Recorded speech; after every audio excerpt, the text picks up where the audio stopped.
Posomawanuiak. I am Frank Kutka, Sustainable Agriculture faculty at College of Menominee Nation. A couple of years ago, partners from Nueita Hidatsa Sanish College and Ukwakhwa came together with funds from the Sustainable Agriculture Research and Education Program to bring in Kevin Finney, Frank Sprague, Dan Cornelius, and others to teach us how to make wooden food mills, or bootaagans. We had a great time. Well, we can get started, and then when people more. can Okay. join in. But ani buju jayak ije ijuan moyan jbiya and jota jotemgut Oneida aking nongom misko ondejnikas mingin and dodam wabozo zibi edayan. My name is Kevin Finney. I am from the Rabbit River. That's where I live. There's a little mixed Potawatomi, Ottawa, Ojibwe community in West Michigan, where I make my home. I'm not a native person, but I've spent my life in that community and have family there, and my teachers all come from there. And my knowledge comes from a lot of really amazing people. I'm pretty much just a wood tick. I like to spend my time out in the woods, in the bush. I carve things, I make things, I learn things, and a big part of what has been instilled in me by the people who have been my teachers and are my elders is that right now there's a lot happening of putting things back together that have been very intentionally disassembled. So like this is one little tiny piece, this mortar, this bootaagan. But these pieces, and I was saying this yesterday, have been removed from indigenous communities like many other basic things, and they've been put into museum collections, and they've been, separated. One of my main teachers in this knowledge about the bootaagan is a good friend of mine. His name is Buddy Rayfield, and one of the special things that Buddy has is a bootaagan, which is pretty much identical to this one, that was his grandmother's bootaagan, and he has pictures of his, I believe it's his great-grandparents from the 1870s. With that bootaagan, and it was old then. So he believes that bootaagan was probably made between 1800 and 1830, and he still uses it on a daily basis. And so a lot of my knowledge about this comes from Buddy and from our work together and my work with other people and trying to bring this knowledge back and to learn how to work with the wood and how to make good mortars and how to use the mortars. So our process has evolved over time. It's still evolving. There's a lot of ways to do things, but what we're going to be doing today involves really taking and burning these mortars out.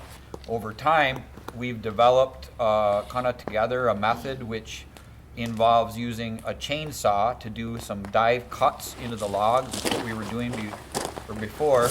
And Ramsy's going to show you one of these. This is the first step that we do, and this allows us to be able to get in and take a gouge and kind of chop that out, and then we use one of these electric chainsaws. We'll be using these today in our process. We have them specially customized. They're cheap chainsaws. They come from Harbor Freight, and they're $50. So if you wanted to make bootaagans, that's an essential tool, is to get one of those. They're not expensive, and they'll last for a few years and make a lot of bootaagans. But we hollow this out to rough it out, and then we use fire to be able to shape it. All of the old bootaagans we've ever looked at in museums or Buddy's bootaagan, they all are shaped by fire. When we're taking and putting this fire into the log and we're burning it out in that extreme heat, it's cooking the sap out. You're going to see that today as you're working with the fire. You'll see the sap, even though it's winter time, and we make these in the winter because there's less sap in them, which is good. You'll still see sap cook out of it. And what's happening is the fire is hardening the wood and it's curing the wood. So this in making a bootaagan, keeping it from cracking is important. The other thing is that the species of wood we're using for these is what in Anishinaabe is called weenzik, which means it's a yellow birch. That's what it is, and that's really specific. Buddy's bootaagan is made out of yellow birch. We've looked at probably 3 or 4 dozen of these in museums in Canada, in the U.S., and all Anishinaabe mortars, including some Menominee mortars, and they're all made out of yellow birch. The Haudenosaunee mortars are made, some of them I've seen from New York are made from a species called black gum, and it probably doesn't grow this far north in Wisconsin. I've seen some made out of sycamore, but I've made some out of black gum, but I mostly work with the yellow birch. So, as we do this work, one of the things is, if you can pick up and learn something here, and you want to continue to do this, or bring this in your community, like part of the work is going and having those conversations with elders, looking at old pieces, picking up those little pieces and trying to reconnect to say, what did this look like for your community, for your grandparents, right? And because those traditions, they vary from place to place. So I can share with you what I know, and from there I can give that to you, hopefully, so that you can build on that, and you can find more, and you can work with it. Because all of these things that we're doing, there's so much to them, and it's like I've been at this for 20 years just with these, and like I feel like my knowledge is just barely at the surface. Like I'm learning things all the time.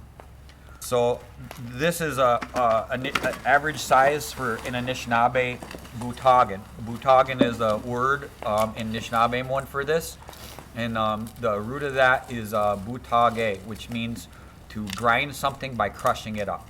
That's what it's talking about. And this piece here, this is the bootaagan, the female part. The male part is called bootaaganaatig, or some communities call it bootaaganok. There are differences, and depending on where you go.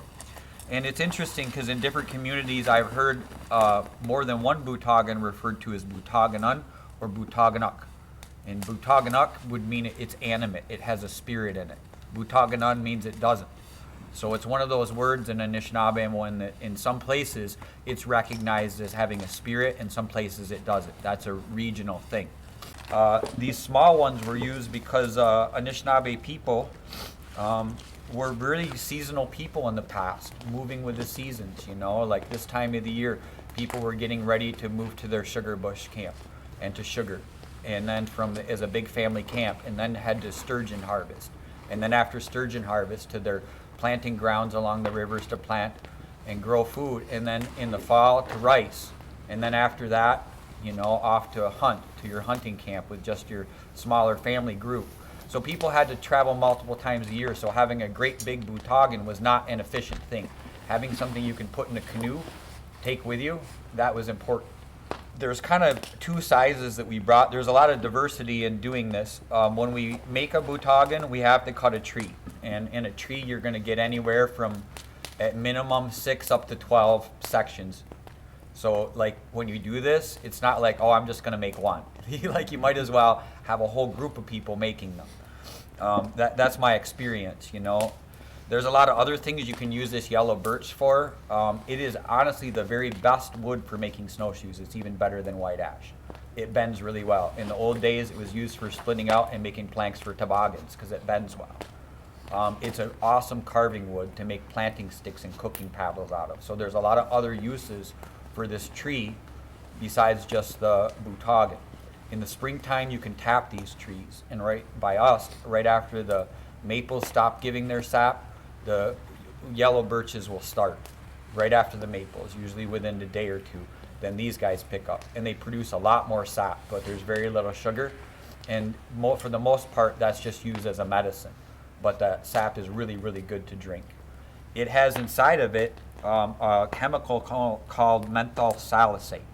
So salicylic acid is in willow bark as well, and it's what aspirin is. Aspirin is a manufactured version of salicylic acid, or salicin. And menthol salicylate has got like that kind of menthol characteristic to it. And so most of that is in the inner bark, and we have some scraps over there from our bootaagans. And today, when we have downtime and you're not working, like, we can be helping people gather that inner bark. We don't want to waste that. That's a medicine, and it's a tea. So the two sizes is kind of this size here. There's some which are bigger than this, some which are a little smaller. And then we have a smaller pestle size, which is this size. This is what I call a tabletop size. And there's a lot of these in the museum collections as well. And generally they're referred to as herb mortars. We found you can actually grind corn in these pretty efficiently, but not as efficiently as this, you know. So you can still use them for corn, but they're actually really good for like small seeds, for grinding up medicinal plants and teas and things like that. All the old ones have two little notches cut in them, and I believe that those are probably so you can pick it up easily. That's what I use it for, but there may be another use, you know. I always say this stuff because oftentimes when we go places, people know something that we don't know, and then I put it out there, and they're like, "Oh wow, you know, I know what that's for," and then we all feel happy because we learned something. And we brought some of these smaller pestles as well, and this one here is a style which is based on one in the Milwaukee Public Museum. This style right here. So we have the big pestles over there. Any of the pestles in that bin are good to choose from. Any mortar is good over here that you want to work with. It's your pick. The biggest thing I would suggest, and I mentioned this yesterday, but it's really true. People want to be able to oftentimes have a really big one because people are excited, like, I want the biggest one. Well, think about how you're going to use it. You know, are you going to be traveling with it? Like if you're somebody who goes and does programs with youth and you want to bring it places, like a great big mortar is awesome if it sits in your kitchen, but if you have to travel with it 3 times a year and you're picking this thing up and moving it, that's something to think about.